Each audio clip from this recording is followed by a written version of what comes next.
You're listening to WTT Spartan Radio, the University of Tampa's one and only radio station. Listen to us live on 1080 AM or online at wtt.ut.edu or on the go with the TuneIn Radio app and the Radio FX app. Call us at 813-257-3656. Hello and welcome back, ladies and gentlemen, to Off the Rails with your hosts Ian Tangler and Chris Young. We're very sorry that we've been kind of absent the last 2 weeks. So Chris, how's your 2 weeks been? My 2 weeks have been pretty long, pretty stressful, pretty interesting, pretty exciting, pretty confusing. But that's like my life in general, so I mean, no real difference. That's true. How about yours? Pretty much the same, man. It's just been very, very busy because I'm graduating in like 3 weeks. Woohoo! Which is crazy. Well, that's pretty sad because Yes. you will not be on campus anymore. Yeah, But he will be in the Tampa area. I will be in the Tampa area. He will be making appearances. Yes, I will. A lot. But yeah, it's just been, on a crazy level, we both saw Endgame last night. We both did see Endgame. Yes. Don't worry, we won't spoil anything for you, but you just have to see it. You have to see it. It's a cinematic experience. It's 3 hours, but it doesn't feel like that. It does not feel like 3 hours. When I walked in, I was like, oh God, this is going to be 3 hours. I'm going to get bored. I'm going to get tired. But every scene was so good and so like interesting that I never lost focus. It was just so good. It's so emotional, sheesh. Yeah, it is. I saw this one tweet by Chris Evans, and he was like, not by Chris Evans, but someone that he cried like 6 times during the Endgame premiere. And I'm like, oh, well, you guys are screwed now. Yep. And now we were. It was one of those movies. But it is kind of sad knowing that there's not going to be, like another like chapter for the, like Avengers. Yeah, the Avengers as we know it, and that's sad. And it's just something we're just gonna have to live with and know. But it was a good ending too. Yes, very good ending. To what is happening right now. So enjoyed it. You guys have to go see it. Yes. And also just be prepared for a rowdy crowd. I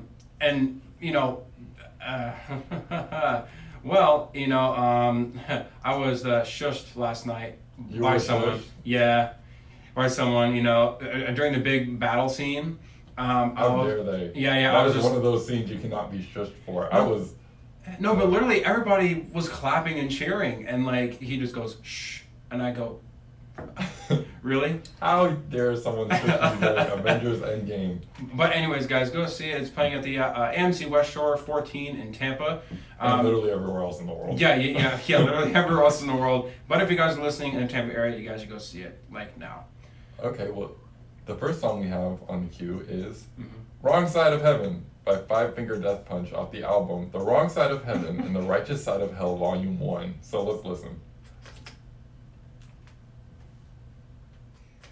Hello, everybody, and welcome back. That song you just heard was The Righteous Side of Heaven and The Wrong Side of Hell by Five Finger Death Punch off their release in 2013 called The Wrong Side of Heaven and The Righteous Side of Hell Volume 1, released in 2013. So, Chris has not heard the song before, so I'm going to give the floor up to him. So what do you think? I actually really liked it. Cool. I mean, here's the thing. When I hear people scream like that, my vocal cords fry. You know what I mean? Yeah. Just hearing it, I'm just like, eh. Yeah. But you know what? I really liked it. It sounds like it was really passionate. And I feel like it takes a certain amount of skill and a certain amount of vocal training to be able to do something like that. You know what I mean? Oh, yeah. It's like, people that scream, I give a lot of props for, because like you have to do it in a certain way without damaging your vocal cords. Yeah. Because there's a lot of people that do it and they end up screwing their voice up because they're doing it like by the throat and not the diaphragm. Yeah. And that's why I give like those death metal guys, even though they're not death metal, but guys that scream like that are like, well, they're not risking their voice by doing that if they're doing it the right way. Yeah, definitely. But yeah, I actually saw these guys last year with Five Finger Death Punch, Breaking Benjamin, Bad Wolves, and a band called Nothing More, and they're just all-star live. But the drummer recently left the band. Oh wow, really? Yeah, Jeremy Spencer. He left, I think, due to like back issues. Like he had to have tons of surgeries done, and yeah. So I saw him on the last tour. Oh wow, that's cool. That's cool, definitely. So, question: when you sing along to these songs, can you sing along to these songs? Because I was just thinking, like, The songs I listen to, I can sing along to. Yeah. But these, like, when you scream, I just can't. I mean, like... In a concert, when, like, they're screaming, do you, like, try to scream with them, or, like, how does this work? Well, of course, like, when... Well, here's what I like about these guys. Like, they're not all screaming. Like, they're very melodic with their vocals. Yeah. And that's why it's easier to sing along, because the melodies are so kind of meaningful. Yep. But when they scream, I just kind of like, I can sing it, and then I just like, shut up, because I know that I can't do it. That's smart. You know? But it's just like, when I see them live, I just like mouth the screams. Yeah. And I was just like... Yeah, that's how you do it. That's Yeah. how you save your vocal cords. Because, you know, if I tried to do that one time, I'd be like, oh, I can't talk after that, you know? Yeah, definitely. So, yeah. But anyway. Well, the next song we have is by my favorite, Florence and the Machine. It's called Jenny of Old Stones from Game of Thrones, so let's listen. Welcome back. What you just heard was Jenny of Old Stones from Game of Thrones by Florence and the Machine. So actually, I have a question for Ian. Number one, how did you feel about it? Well, one, it was like the first 2 seconds in, I was like, oh, wow. I mean, like, she just has one of those voices where she could do, like, anything from, like, rock to pop to, like, film score stuff. Yeah. Like, considering this is for Game of Thrones, and it works quite well, like, I could picture her voice being in a show like that. Yeah. I just remember when it premiered, or when the song premiered, it was the same time as the episode. So, like, she was because I don't really follow Game of Thrones, I've actually never watched an episode, but I follow her, obviously. So she posted something like, oh yeah, my new song's out. And I didn't know it was a Game of Thrones song until I read on Twitter. People were like, oh, the Florence and the Machine song is from, or the Game of Thrones song is by Florence and the Machine. Yeah. So I thought that was really interesting, and I bet she gained a ton of new fans from Game of Thrones, so that was really cool. Oh, absolutely. Yeah. Also, Florence and the Machine is playing at the Amway Center in Orlando on June 8th. Yes. And I really want to go to that. So, Dad, if you're still watching, we got to go to that. And we also got to take Chris. I'm attempting. I'm trying to. I'm working on it when it comes to that. Try. Okay, so for Ticketmaster though, like, don't use Wi-Fi. I know that cellular data is bad. Yeah. But it'll work. Yeah, it will definitely. So like, I usually buy tickets like on my phone now, because it'll just go 4 forbidden. And I'm like, hey. It's so confusing. I wonder why they do that and where that came from. Probably just a mistake in like the servers or something. Yeah, I mean, because I heard that it works on like other people's computers and like their other IP addresses, but not ours apparently. Yeah, it's really weird and very strange, and I don't like it. So UT, get on that, because I'm trying to get these Florence and the Machine tickets. Yeah. Okay, so the next song we have up is "Wither" by your favorite Dream Theater off the album Black Clouds and Silver Linings. So let's listen. Hello, ladies and gentlemen, and welcome back to Off the Rails on WTT Spartan Radio, the University of Tampa's one and only radio station. Listen to us live on 1080 AM, online at wtt.ut.edu, or on the go with the TuneIn Radio app and the Radio FX app. Call us at 813-257-3656. Hello, everybody, and that song we just heard was "Wither" by the band Dream Theater off their album Black Clouds and Silver Linings, which was released in 2009. So sorry, that was really weird. 2009, and it's been 10 years since that album was released, and so that's one of their calmer songs. So Chris, what do you think about it? I actually thought it was really good. It was so calm, and that solo you were talking about was really cool. Yeah. It just reminded me of something really calm and peaceful. I wonder if that's how the concert's going to be tonight. Will it be calm and peaceful? Yeah. So I'm actually seeing Dream Theater tonight at the Mahaffey Theater in St. Petersburg, Florida, for the Distance Over Time tour, which is their latest album that came out this year. And for a Dream Theater crowd, I mean, it's prog metal, so people more into like the musicianship in it. Like I mean, it's seats, so nobody's gonna be moshing. Oh wow. But this will be my third time seeing them. The second time I saw them for the Astonishing tour, which was, I'm sorry to say, but one of the worst concerts I've ever been to. Oh really? And you're going to this concert? Well, no, but I'll explain that one. Okay. Long story short. So this was back we lived in Boston, and so they did this record. It was a double record, and it was a double concept album, and it was long. It was boring. Dream Theater are known to not be boring like that, Mm-hmm. but the story, like, they just had so many characters, and it was just, not am I taking so for the tour that I saw them on, they played the album in full, which it was like, okay. Oh, yeah. And then the venue that I saw them at, they were complete jerks. Oh, wow. They says, someone yelled in the line, no videos or photos allowed, and if you take your phone out to text, you'll be ejected from the venue immediately. And I'm like, I'm pretty sure Dream Theater didn't enforce that. I'm pretty sure the venue did. I feel bad when things like that happen, and then it's put on the band or the performer or something. Oh, yeah. When the venue's doing something messed up and wrong. I just hate that. Then so get this, right? So during the intermission, somebody was taking a picture of the backdrop, and this usher who looked more like Snorlax came up to him and goes, "You delete that photo right now, or else I'll delete it for you." Wow. People can't do that.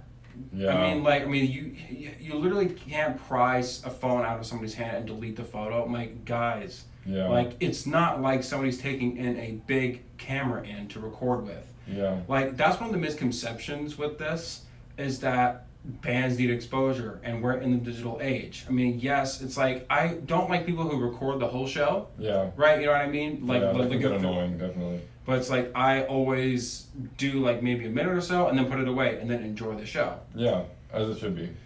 But anyways, so yeah, but you should ever listen to some more Dream Theater, because they're actually really quite amazing. Mm-hmm. Not only for their songs, but for the musicality, because like all of them in their band are just like insanely talented at what they do. Well, hopefully your concert experience this time is better than the one you had that time. Yes, I hope so. Okay, so the next song we have up is called Ivy by Frank Ocean off his album Blonde, so let's listen. Oh, nice. Okay, what you just heard was Ivy by Frank Ocean off the album Blonde. So how'd you feel about it, Ian?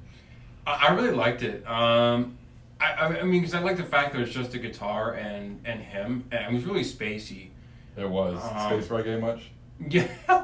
Yeah. Yes. No, because actually, I just remembered that John Mayer, the one and only, played guitar for Frank Ocean on Saturday Night Live. He did Thinking About You with Frank Ocean. Mm-hmm. So, like, I haven't seen that. I didn't even know they even knew each other. I didn't even know they were in the same realm. But I guess they are. So, that's great. That's great. No, because when I watched that show live, Mm-hmm. John Mayer was kind of dark, and then like the lights out, like you couldn't see him. Yeah. And then I was like, Because it was Frank Ocean's time to shine. yeah, right. Yeah. And I was like, oh wow, that's John Mayer. But the one thing that was kind of interesting was the ending. I'm not sure if he was screaming. Yeah, he was definitely screaming. It was like, okay, so that was cool and unique, but here's what I thought of it. I thought it was like Steven Tyler doing the Dream on screen, but with weird effects on it. Yeah, it was definitely a really weird screaming thing. It took me a while to get used to, because the first time I heard it was the day the whole album came out. Oh yeah. And I was like, I liked the first part of this song. But actually it kind of grew on me. It kind of adds like a cool vibe to it, you know what I mean? Yeah. And the thing is, there was so much anticipation for the album Blonde, because his first album, Channel Orange, came out in 2012. Oh, okay. And then after he released that, of course he got the buzz. Everybody heard Thinking About You on the radio like 24/7. But he didn't release anything until 2016. Like, he did the whole circuit, like after Channel Orange, he obviously went on SNL, did like the press circuit or whatever. But after that, he just wasn't like anywhere. He wasn't featuring on songs, he wasn't releasing anything. He didn't release a single before the Blonde album. So everybody's like, where did Frank Ocean go? What are we doing? Where's the album? And then he just dropped Blonde on Apple Music. But then he dropped it on Spotify. But everybody was just like, wow. And he dropped a visual with it. I still haven't seen the visual, sorry, to be honest. I don't have Apple Music. And it's too much work to find it illegally, which I do not condone doing. I'm just saying, but yeah. I don't know. How do you feel about artists dropping something on a singular platform? You know, that's a good question. I mean, like, I'm more of like a physical copies / you know, I mean, like iTunes or like Spotify and stuff like that. But on a singular platform, that's kind of a bold move, because not everybody has Apple Music.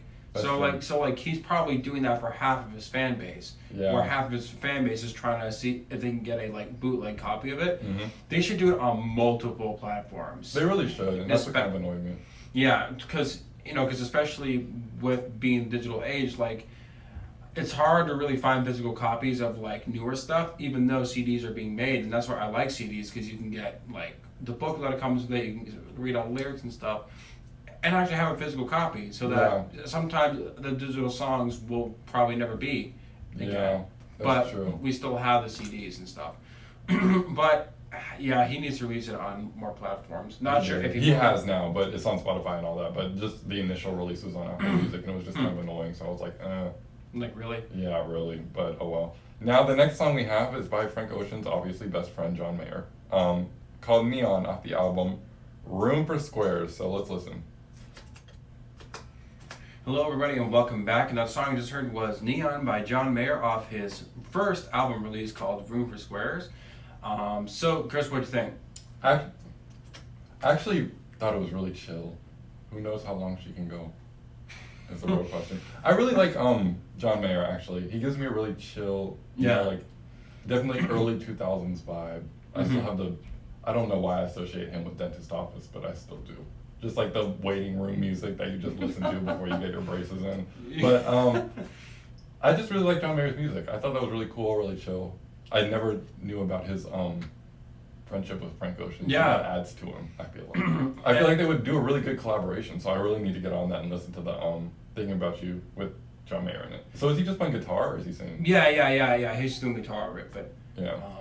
I mean, so this was the first record that got me into John Mayer actually, and it was my parents. We were going to my grandparents' house in Connecticut for Thanksgiving, and so they just popped the CD in and they just listened to the whole thing front to back, and I was like, oh wow, this is really cool.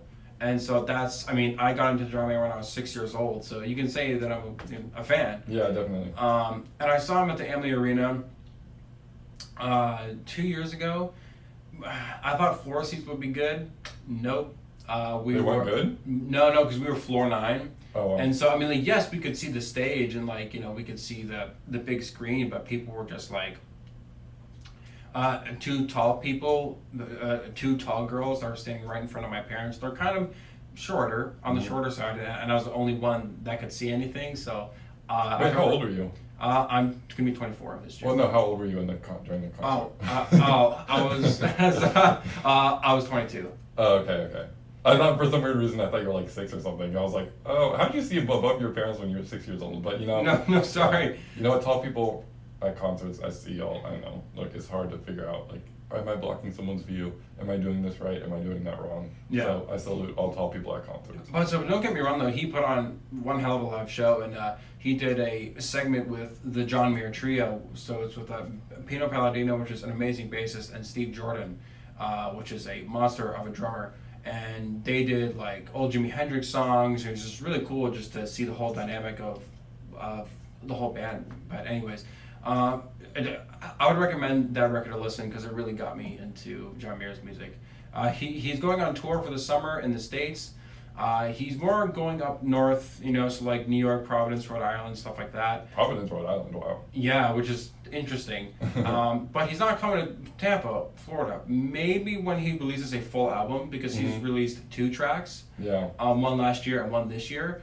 So I'm hoping he might release more albums. Yeah, I hope so. I feel like John Mayer is one of those people who's gonna last. You know what I mean? Yeah, I feel like too. And what's crazy is that like and now he's like 41. Oh wow. Which is like, you know, like I knew him when he was like in his like late 20s. Oh wow. Not personally, but you know. I figured. Okay, so the next song we have up is "Summertime Magic" by Childish Gambino off of his album or EP or something. It's called Summer Pack. So let's listen. Welcome back to Off the Rails. What you just listened to was "Dopamine" by Borns off the album Dopamine. I really like that song. It's really chill. How about you? I really like that too. It really had a nice vibe to it though, but I gotta say though, the guy singer really did sound like a girl to me. He does. He looks like one. Oh. He's I feel like he's very feminine, but his songs are so good. You know what I mean? Like he's such a talented artist, and he is problematic. Yeah, I've said this multiple times, but like I feel like I should say it every time I play one of his songs. He was accused of sexual assault by multiple people, so that's yeah. So that's pretty sad. But the song is really good. So Dopamine off his album Dopamine. I think it came out. When did it come out? 2015 actually. Oh wow. And I recently got into him because one of my friends introduced me to him. So Mhm. it's just been all up since. And actually, the first time I heard him was when he did a song called "God Save Our Young Blood" with Lana Del Rey. Oh, And I'm wow. not really a big Lana Del Rey fan at all whatsoever, but it just ended up on my Pandora or my Spotify daily mix or something. I was like, let me give this a listen. And then I just listened to it like around my last semester of my senior year of high school. And then I was like, okay, I'm like never really picked up listening to any of Bourne's other songs until my friend introduced me back to him. So Yeah. yeah, I really like Bourne's. I feel like he's so talented. He's very problematic. Probably wouldn't support him outside of music, but Yeah. it's just sometimes I don't know. I know separating the artist from From the controversy. the controversy can be really hard, Yeah. but I don't know. I just feel like when I hear good music, I have to recognize good music. You know what I mean? Yeah. And that is a good song, For like, sure. objectively, or well, subjectively, but I don't know. Sometimes you just gotta listen to music, like it, turn your brain off, and not support the artist. So Yeah. Right. how do you feel about that issue? I totally agree with that. It's like same with these actors, like Kevin Spacey, who was accused of many things, which we won't go into. But like, you can hate the person, Yeah. but like you don't have to hate the characters that they play. Yeah. Because that's not them. That's not what I mean. It's like Kevin Spacey has made some really great movies, but in hindsight, as a person, he's trash. Yeah, definitely. But it's like I feel like that you can separate the characters from the actual person. Yeah, you definitely can. And you kind of have to sometimes when it comes to music. Yeah, It's can be tight too. And I know he's sponsored, sponsored and currently works with Gucci, which is kind of annoying because like Gucci in general is like not the company that. I can Bourne's with Kevin support. Spacey. Bourne's. Oh, I was gonna Yeah. say what? Kevin Spacey will hopefully not work with anybody in the rest of his time alive. No. So. Yeah. But I don't know. It's just like when companies like that co-sign people who are problematic, that's when it starts to become an issue. But then I guess it also can be argued that I'm co-signing him by playing on the station, but I'm not. Mhm. So I just want to make that clear. Yeah. Okay, so the next song we have up is by Devin Townsend. It's called "Life," off the album Ocean Machine. So let's listen. Hello, everybody, and welcome back. And that song I just heard was "Life" by the Devin Townsend Band from the record Ocean Machine, which was released in 1997. So, Chris, what do you think? I actually thought it was one of those songs that would sound better without vocals. Hmm. I'm sorry. I feel like that would offend Devin Townsend, so I'm sorry about that. But the guitar in that was really good, Yeah. especially I think it was a guitar solo or something. I was like, wow, this is super cool. It was just, and I was really feeling the instrumental. It's just his vocals really, I feel like I didn't enjoy it that much. I'm sorry, Ian. I know you love this song, but it would sound so much better just the guitar. Well, okay, though I do agree with that though, because I think he was really young when he made that record. I mean, he was in his early 20s, I think. So like his voice wasn't that developed, I think, yet. But you gotta listen to some of his older stuff because he has a much more operatic voice now. Mm-hmm. Like it's crazy. But anyways, I mean like that's like a good game score music. I don't know, Yeah. but yeah, it's just had that type of vibe to it though. Maybe there's an instrumental version. Maybe there is. I hope there is because I'll listen to that. Yeah, I'll have to find it. And definitely. so but if I find it, I'll just send it to you. But Okay, cool. Does he make any songs that are without his voice? Just instrumental? There's songs that like there's a lot of like instrumental parts. Yeah. Oh, okay, yeah. Yeah. But yeah, I mean, like he does like all genres of music too, so he can do like ambient stuff, like acoustic stuff. And there's like one project that he does, where he doesn't really sing in it. It's called Cal Cities of Cool. It's like a indie rock band, and he has this great female singer that does all the singing, and he just does guitar and stuff. Oh wow. Yeah. So next week I'll play one of the songs, but. Okay, cool. Yeah, I like that. Okay, so the next song we have actually isn't a Florence song. It is a Paramore song. Oh wow. It's off the album After Laughter, and it's called Hard Time. So let's listen. Oh, nice.